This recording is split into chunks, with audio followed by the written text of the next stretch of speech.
Bismillahirrahmanirrahim. Assalamualaikum warahmatullahi wabarakatuh. Perkenalkan, saya Mia Seprilia Putri. Saya Denis Urpani. Saya Astuti. Saya Nurul Hikmah. Kami dari kelas 5A. Video pembelajaran kali ini kami akan membahas mengenai teknik evaluasi tes dan non-tes. Yang pertama, penyusunan kisi-kisi tes. Tes adalah salah satu instrumen yang digunakan untuk melakukan pengukuran. Tes ini terdiri atas sejumlah pertanyaan yang memiliki jawaban benar atau salah, atau semua benar atau sebagian benar. Tujuan melakukan tes adalah untuk mengetahui pencapaian belajar atau kompetensi yang telah dicapai peserta didik dalam bidang tertentu. Kemudian, kisi-kisi adalah suatu format atau matrik yang memuat kriteria tentang butir-butir soal yang akan ditulis. Kisi-kisi ini digunakan sebagai desain atau rancangan penulisan soal yang harus diikuti oleh penulis soal. Dan tujuan dari penyusunan kisi-kisi ini adalah untuk menjamin validaritas isi dan relevansinya dengan kemampuan siswa. Bentuk tes kisi-kisi ini ada yang objektif dan ada yang uraian. Kemudian komponen kisi-kisi tes. Yang pertama, standar kompetensi. Standar kompetensi ini merupakan kompetensi secara umum yang ingin dicapai dari pembelajaran yang dilakukan, yang telah tercantum pada standar isi. Yang kedua, kompetensi dasar. Kompetensi dasar yang ingin dicapai pada pembelajaran tersebut sesuai dengan standar isi. Kemudian uraian materi. Uraian materi ini merupakan uraian dari materi pokok yang mengacu pada kompetensi dasar. Keempat, bahan kelas. Bahan kelas ini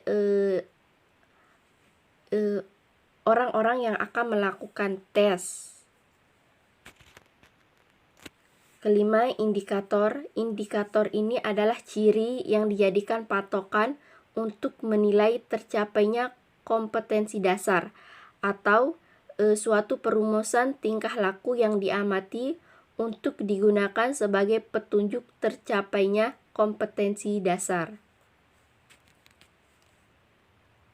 Keenam, bobot soal. Bobot soal adalah kedudukan suatu soal dibandingkan dengan soal lainnya dalam suatu perangkat tes dengan memperhatikan jumlah soal, kedalaman dan keluasan materi, kepentingan soal, kerumitan soal,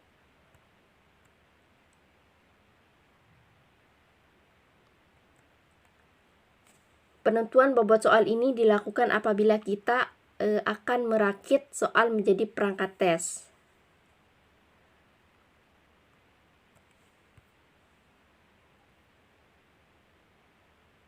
Kemudian kriteria kompetensi penulisan kisi soal. Yang pertama, urgensi. Kedua, kontinuitas. Ketiga, relevansi. Dan keempat, keterpakaian. Menentukan bentuk tes.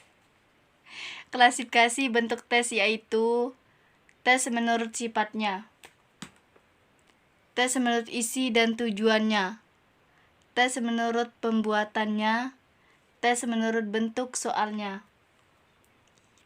tes menurut objeknya. Klasifikasi bentuk tes. Tes menurut sifatnya. Tes verbal. Tes verbal yaitu tes yang menggunakan bahasa sebagai alat untuk melaksanakan tes, seperti tes lisan dan tes tulisan. Tes nonverbal. Tes nonverbal yaitu tes yang tidak menggunakan bahasa sebagai alat untuk melaksanakan tes, tetapi menggunakan gambar, memberikan tugas, dan sebagainya. Tes menurut isi dan tujuannya. Tes kecepatan.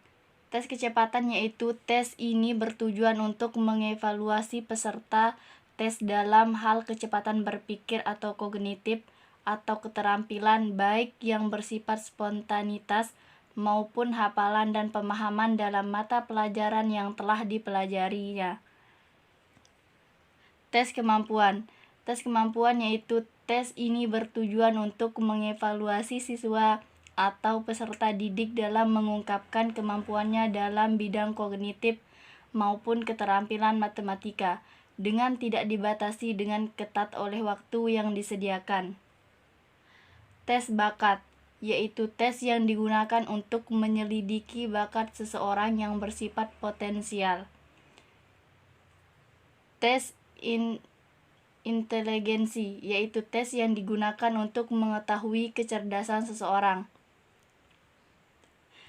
Tes prestasi belajar, yaitu tes yang dilakukan untuk mengetahui prestasi belajar yang dipelajari untuk mengetahui ketercapaian tujuan pembelajaran yang ditargetkan. Tes diagnostik, yaitu tes yang digunakan untuk menggali kelemahan atau permasalahan yang dihadapi murid dalam belajar. Tes sikap. Tes sikap yaitu untuk mengetahui sikap murid terhadap sesuatu atau bersifat subjektif. Tes minat, yaitu tes yang digunakan untuk mengetahui minat murid atau peserta didik terhadap hal-hal yang disukai. Tes formatif, yaitu tes yang dilakukan pada akhir pokok bahasan pembelajaran, diagnostik pada akhir pelajaran untuk mengetahui sejauh mana siswa telah mencapai pemahamannya. Tes sumatif yaitu tes yang dilakukan pada akhir semester atau diagnostik pada akhir semua pokok bahasan atau materi pelajaran untuk mengetahui sejauh mana siswa telah mencapai pemahamannya.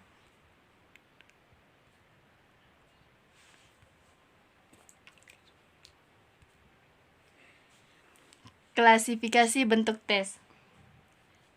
Tes menurut pembuatannya dikelompokkan menjadi dua, yaitu tes terstandar dan tes buatan guru. Tes terstandar yaitu tes yang dibakukan mengandung prosedur yang seragam untuk menentukan nilai dan administrasinya. Yang kedua, tes buatan guru, yaitu tes buatan guru yang cenderung difokuskan pada tujuan instruksional untuk kelas tertentu dan untuk kepentingan prestasi belajar. Tes menurut bentuk soalnya. Tes uraian, yaitu tes yang memberikan kesempatan pada murid untuk menjawab secara bebas dengan menguraikan berdasarkan pemahamannya pada konteks materi yang diteskan. Kemudian, bentuk tes ini terdiri dari uraian bebas dan uraian terbatas. Tes objektif, yaitu tes yang memerlukan jawaban singkat dan peserta didik hanya memilih di antara kemungkinan jawaban yang telah disediakan. Tes ini dapat dikelompokkan berdasarkan cara mengerjakannya menjadi dua, yaitu variasi dan variasi testi. Tes menurut objeknya. Tes individual, yaitu suatu tes yang dalam pelaksanaannya memerlukan waktu yang cukup panjang atau untuk waktu yang sama penguji hanya dapat mengetes seorang calon. Tes kelompok, yaitu tes yang dilakukan terhadap beberapa murid dalam waktu yang bersamaan. Baik, yang selanjutnya kita beralih pada bentuk instrumen tes matematika. Nah, pada bentuk instrumen tes matematika ini terbagi menjadi 5. Yang pertama yaitu tujuan instrumen. Tujuan instrumen tes ini adalah untuk mengetahui sejauh mana sih pengetahuan siswa tentang pemahaman materi pembelajaran selama semester 1 di kelas 10. Kemudian yang kedua yaitu jenis instrumen yang digunakan. Jenis instrumen tes yang digunakan penulis adalah bentuk pilihan ganda dan esai. Soal pada instrumen berjumlah 33 soal. 30 soal merupakan soal bentuk pilihan ganda dan 3 soal merupakan berbentuk esai. Setiap soal mewakili indikator yang dikembangkan oleh guru sesuai dengan kompetensi inti dan kompetensi dasar yang ditetapkan oleh Kementerian Pendidikan. Kemudian yang ketiga yaitu panjang instrumen. Waktu pengerjaan yang diberikan kepada peserta didik untuk menjawab soal adalah 90 menit. Kemudian bentuk yang keempat yaitu kisi-kisi soal yang terlampir menjadi tugas melengkapi dan menemukan ranah kognitif C1, C2, C3, C4, C5, dan C6 dan dapat mengklasifikasikan soal-soal load, most, dan hot. Kemudian bentuk yang terakhir yaitu bentuk instrumen tes. Nah, pada bentuk instrumen tes ini terbagi menjadi dua. Itu ada yang berbentuk pilihan ganda. Contohnya seperti ini, soal pilihan ganda. Bentuk sederhana dari 2x pangkat 3 y min 4 tutup kurung pangkat min 3 per 4x pangkat min 4 y pangkat 2 dapat disederhanakan menjadi, nah di sini ada pilihannya dari A sampai E. Kemudian bentuk yang kedua yaitu bentuk esai. Di sini ada contohnya. Diketahui 2x min y sama dengan 5, 3x tambah 2y sama dengan 4. Nah, kita ubah bentuk sistem persamaan linear ke bentuk persamaan matriks. AX sama dengan B. Matriks dari 2 min 1 3 2 dikali XY. Matriks XY sama dengan matriks 5 4 dengan A sama dengan 2 matriks dari 2 min 1 3 2 dikali X sama dengan matriks XY dan B sama dengan matriks 5 4. Sehingga matriks 2 min 1 3 2 dikali matriks XY sama dengan matriks 5 4 dapat dibentuk menjadi AX sama dengan N. AX sama dengan B, X sama dengan A min 1 kali B. Matriks XY sama dengan 1 per determinan dari matriks 2 3 2 min 1 3 2 dikali matriks 2 1 min 3 2 dikali matriks 5 dan 4. Kemudian dapat dilihat selanjutnya begini, sehingga ketemulah hasil penyelesaiannya atau himpunan penyelesaiannya adalah 2 min 1. Yang terakhir yakni penjelasan mengenai instrumen non-tes. Instrumen non-tes di sini yang pertama berupa pengamatan dan observasi. Pengamatan atau observasi adalah teknik penilaian yang dilakukan oleh pendidik dengan menggunakan indera secara langsung yang menginventasikan data tentang sikap dan kepribadian siswa dalam kegiatan belajarnya. Pengamatan atau observasi yang dilakukan dengan cara menggunakan instrumen yang sudah dirancang sebelumnya. Aspek penilaian pada pelajaran matematika misalnya aspek ketelitian dan kecepatan kerja. Alat atau instrumen untuk penilaian melalui pengamatan dapat menggunakan skala sikap, dan data yang dihasilkan bersifat relatif karena dapat dipengaruhi oleh keadaan dan subjektivitas pengamat. Yang kedua yaitu wawancara atau interview. Wawancara merupakan teknik non-tes secara lisan. Pertanyaan yang diungkapkan pada umumnya menyangkut segi-segi sikap dan kepribadian siswa dalam proses belajarnya. Sehingga dapat disimpulkan bahwa wawancara adalah cara untuk menghimpun bahan-bahan keterangan yang dilaksanakan dengan melakukan tanya jawab lisan secara sepihak, berhadapan muka, dan dengan arah serta tujuan yang telah ditentukan. Kemudian yang ketiga yaitu angket atau kuesioner. Tujuan penggunaan angket atau kuesioner dalam proses pembelajaran terutama adalah untuk memperoleh data mengenai latar belakang peserta didik sebagai salah satu bahan dalam menganalisis tingkah laku dan proses belajar mereka. Di samping itu juga untuk memperoleh data sebagai bahan dalam menyusun kurikulum. Berdasarkan kebebasan respondennya, angket diklasifikasikan menjadi dua, yaitu angket terbuka, yakni bebas menjawab atas pertanyaan yang disediakan, dan angket tertutup, yakni angket yang menyediakan jawaban dari pertanyaan yang diberikan.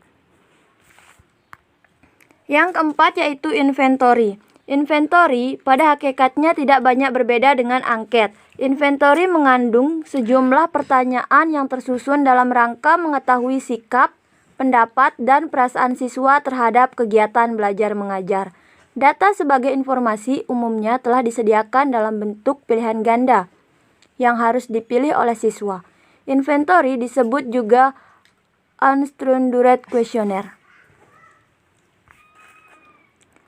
Yang kelima yaitu daftar cek dan daftar skala bertingkat. Daftar cek adalah sederetan pertanyaan atau pernyataan yang dijawab oleh responden dengan membubuhkan tanda cek atau biasa kita sebut dengan tanda rumput pada tempat yang telah disediakan. Sedangkan skala bertingkat adalah sejenis daftar cek dengan kemungkinan jawaban terurut menurut tingkat atau hierarki.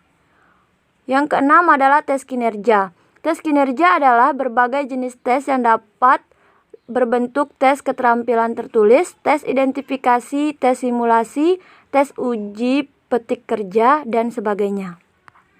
Kemudian yang ketujuh yaitu demonstrasi. Demonstrasi adalah teknik yang dapat dilakukan dengan cara mengumpulkan data kuantitatif dan kualitatif sesuai dengan kompetensi yang dinilai. Selanjutnya yang kedelapan adalah portofolio. Portofolio adalah kumpulan dokumen dan karya-karya peserta didik dalam karya tertentu yang diorganisasikan untuk mengetahui minat, perkembangan belajar, dan prestasi siswa. Yang kesembilan adalah jurnal. Jurnal pada dasarnya merupakan catatan siswa selama berlangsungnya proses pembelajaran, sehingga jurnal biasanya berisi deskripsi proses pembelajaran dengan kekuatan dan kelemahan siswa terkait dengan kinerja atau sikap siswa. Yang ke-10 yakni penilaian diri. Penilaian diri merupakan teknik penilaian yang digunakan agar peserta didik dapat mengemukakan kelebihan dan kekurangan diri dalam berbagai hal. Dan yang terakhir yakni penilaian antar teman. Penilaian antar teman ini dilakukan dengan meminta siswa mengemukakan kelebihan dan kekurangan teman dalam berbagai hal.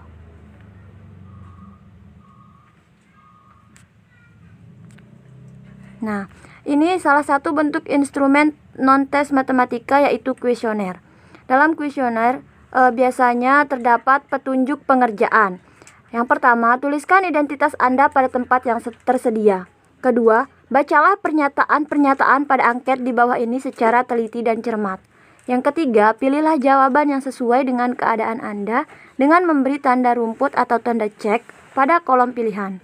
Dan yang keempat, jawablah sesuai dengan kenyataan yang ada, sehingga kesimpulan yang diambil dari data ini bisa benar. Dan yang terakhir, periksa kembali nomor pernyataan, jangan sampai ada yang terlewatkan. Nah, ini adalah salah satu contoh kuesionernya.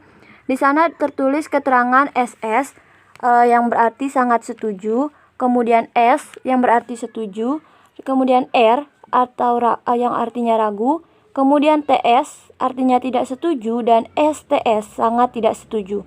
Kita baca pernyataan nomor 1. Saya suka membaca buku matematika setiap malam.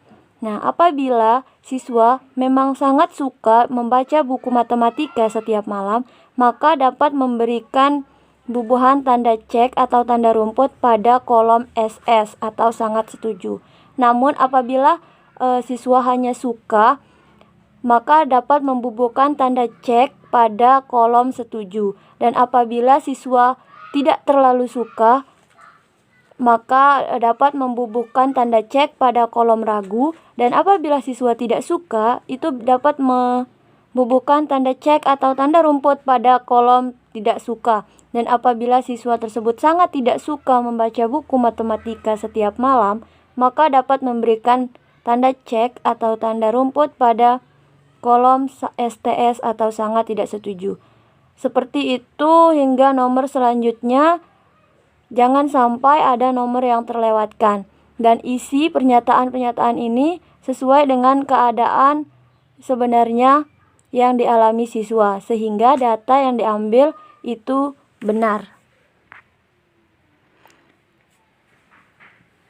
Sekian dan terima kasih. Wassalamualaikum warahmatullahi wabarakatuh.